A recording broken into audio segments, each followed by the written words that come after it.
back to my YouTube channel. So, ang gagawin po natin video is advocacy about COVID-19. Ito na po yung part 2. So, let's watch this. So, guys, I am here again to share to you what is my advocacy about COVID-19. So, coronavirus disease or COVID-19 is an infectious disease caused by the SARS-CoV-2 virus. Most people who fall sick with COVID-19 will experience mild to moderate symptoms and recover without special treatment. However, some will become seriously ill and require medical attention. So how it spread? How it spread the COVID-19? So the virus can spread from an infected person's mouth or nose in small liquid particles when they cough, sneeze, speak, sing, or breathe.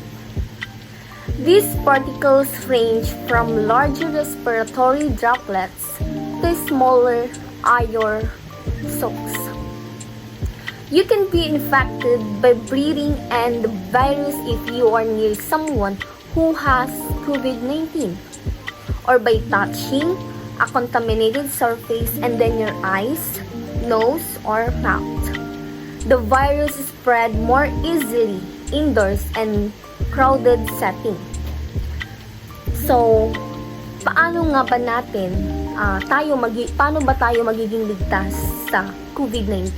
Ano ang mga dapat nating gawin or mga dapat nating sundin na mga protocols? So, first, here is get vaccinated and stay up to date on your COVID-19 vaccines. Because COVID-19 vaccines are effective at preventing you from getting sick. COVID-19 vaccines are highly effective at preventing severe illness, hospitalizations, and death. Getting vaccinated is the best way to slow the spread of SARS-CoV-2, the virus that causes COVID-19. CDC recommends that everyone who is eligible stay up to date on their COVID-19 vaccines, including people with weak and immune system. And the second is wear a mask. Everyone ages 2 years old and older should properly wear a well-fitting mask indoors in public in areas where the COVID-19 community level is high, regardless of vaccination status. So, if you are in an area with a high COVID-19 community level and are ages 2 or older, wear a mask indoors in public. If you are sick and need to be around others or are caring for someone who has COVID-19, wear a mask.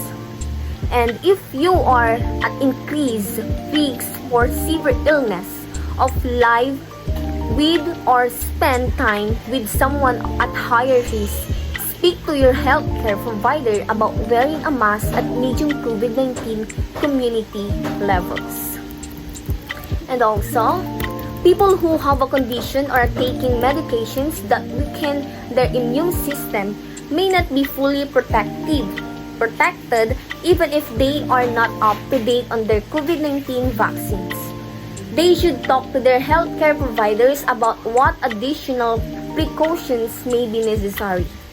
For more information, see COVID-19 vaccine for moderately or severely immune-compromised people. Wearing a mask over your nose, mouth is required on planes, buses, trains, and other forms of public transportation traveling into, within, or out of the United States and while indoors at U.S. transportation hubs such as airports and stations.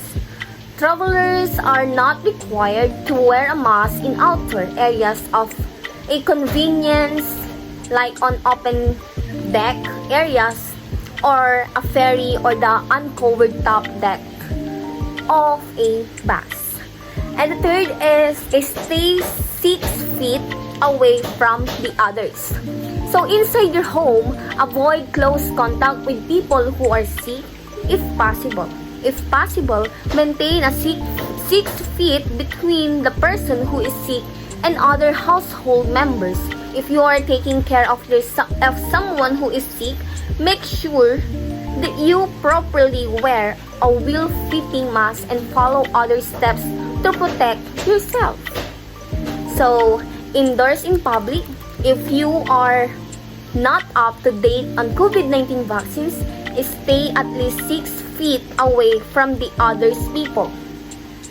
Or especially if you are a higher risk or of getting very sick with COVID-19. And the fourth is avoid poorly ventilated spaces and crowds. If indoors, bring in fresh air by opening window and doors if possible. If you are in increased risk or getting very sick from COVID-19, avoid crowded places and indoor spaces that do not have fresh air from the outdoors. And the fifth is test to prevent spread to others. Test for, you can choose from many different types of tests. Test for SARS-CoV-2, the virus that causes COVID-19. Tell you if you have an infection at the time of the test. This type of test is called a viral test because it looks for viral infections. And regardless of the test type you select, a positive test result means that you have an infection and should isolate and inform your close contact to avoid spreading disease to others. So over-the-counter self-tests are very viral tests that can be used at home or anywhere, are easy to use and produce. The rapid results, anyone can use self-tests regardless of their vaccination status or whether they have symptoms. COVID-19 self-tests are one of the many risk reduction measures along with vaccination, masking, and physical distancing that protect you and others by reducing the chances of spreading COVID-19. So wash your hands often. Wash your hand often with soap and water for at least 20 seconds, especially after you have been in a public place or after blowing your nose, coughing, or sneezing. It's especially important to wash your hands and before eating or preparing food, before touching your face, after using the restroom, and after leaving a public place, after blowing your nose or sneezing, after handling your mask, after changing a diaper, or after caring for someone is sick, or after touching animals or pets. So cover and sneeze. If you are wearing a mask, you can sneeze into your mask. Put on a new clean mask as soon as possible and wash your hands. So if you are not wearing a mask, always cover your mouth, your nose with a tissue when you are sneeze, or use the inside of your elbow and do not spit. Use tissues in the trash can. Immediately wash your hands with soap and water for at least 20 seconds. If soap and water are not readily available, clean your hands with a hand sanitizer that contains at least 60% alcohol. Spray bottle icon.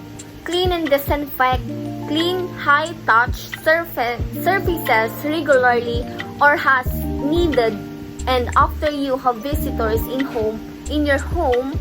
This includes tables, doorknobs, lights, switches, countertops, handles, desks, phones, keyboards, toilets, faucets, and sink. If someone is sick or has tested positive for COVID-19, disinfect frequently touches surfaces. Use a household disinfectant product from EPA's disinfectants for coronavirus disease. According to manufacturer's label directions, if surfaces are dirty, clean them using their detergent or a soap and water prior to disinfections. Head side medical light icon. Monitor your health daily. Be alert for symptoms. Watch for fever, shortness, sneeze, or breath, or other symptoms of COVID-19. Take your temperature if symptoms development. Don't take your temperature within 30 minutes or exercising or after taking medications that could lower your temperature, like asymptomatic. And monitoring symptoms is especially important if you are running errands, going into the office or workplace, and in settings where it may be difficult to keep a physical distance of 6 feet. So, and that's all. We are in this together, and we will get through this together. So, thank you for watching. Bye-bye.